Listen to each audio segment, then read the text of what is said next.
అంటేనేమో అనేజన్ అంటారు భయ్య. అసలు దీని సాంగ్ అంటారా?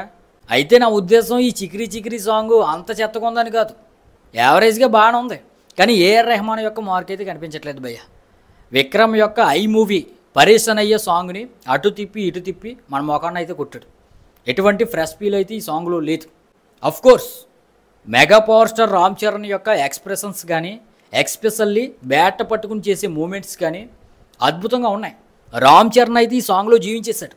100% ఎఫెక్ట్ ఇస్తున్నాడు.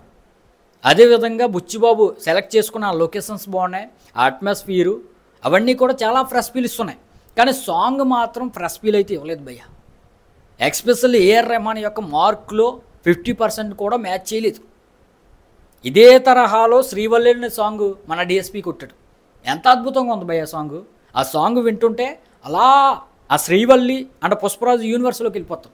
ఆ లొకేషన్స్ అయినా ఆ ట్యూన్ అయినా చాలా ఫ్రెష్ ఫీల్ ఇచ్చింది భయ్య. కానీ ఈ చిగిరి చిగిరి సాంగ్ ఏమాత్రం ఫ్రెష్ ఫీల్ ఇవ్వలేదు. ఆ పరేషన్ అయ్యే సాంగే గుర్తుకొచ్చింది. ముందు చెప్తున్నాను భయ్య, నేనేమి సుప్రీంకోర్టు జడ్జిని కాదు జడ్జిమెంట్లు పాస్ చేయడానికి. నా ఒపీనియన్ చెప్తున్నాను అంతే.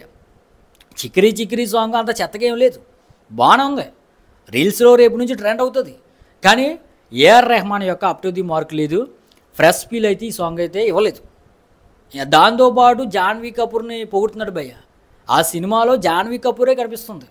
మరి జాన్వీ కపూర్ కనిపించకూడదు అక్కడ, ఆ క్యారెక్టర్ కనిపించాలి. కానీ క్యారెక్టర్ కనిపించట్లేదు, జాన్వీ కపూరే కనిపిస్తుంది. మరి ఆ పాటలో పొగిడేంత విధంగా స్క్రీన్ ప్రెజెన్స్ అయితే జాన్వీ కపూర్లో కనిపించట్లేదు. జిమ్ సూట్ వేసుకుని బయట ఏ విధంగా తిరుగుతుందో ఆ విధంగా కనిపిస్తుంది. మరి మొత్తం మీద రామ్ చరణ్ అయితే వన్ మ్యాన్ షో అని ఈ సాంగ్లో చెప్పొచ్చు భయ్య. రామ్ చరణ్కి అయితే పేరు పెట్టలేం, ఆయన జీవించేస్తున్నాడు ఆ సాంగ్లో. ఆ మూమెంట్స్ కానీ అవన్నీ కూడా అద్భుతంగా అనిపిస్తున్నాయి. కానీ సాంగ్ ప్రెస్ ఫీల్ అవ్వలేదు. ఏఆర్ రెహమాన్ అంత అద్భుతంగా కొట్టలేదు. ఈ తమిళ మ్యూజిక్ డైరెక్టర్లైనా ఈ తమిళ డైరెక్టర్లైనా మన హీరోలకైతే మంచి ఆల్బమ్లు ఇవ్వట్లేదు, మంచి సినిమాలు ఇవ్వట్లేదు భయ్య. హరీష్ జయరాజు అంటూ వాళ్ళు 1-2 సాంగ్లు ఇస్తున్నా ఆయన మ్యూజిక్ చేసిన సినిమాలు ఏమీ హిట్ అవ్వట్లేదు. గట్టిగా చెప్పాలంటే మేసాల పిల్ల సాంగ్లో 50% కూడా నాకైతే అనిపించలేదు భయ్య. దేనికంటే ఆ మేసాల పిల్ల సాంగే బాగుంది మెగాస్టార్ది. మరి ఈ సాంగ్ పైన మీ ఉద్దేశం అయితే కింద కామెంట్ అయితే చేయండి.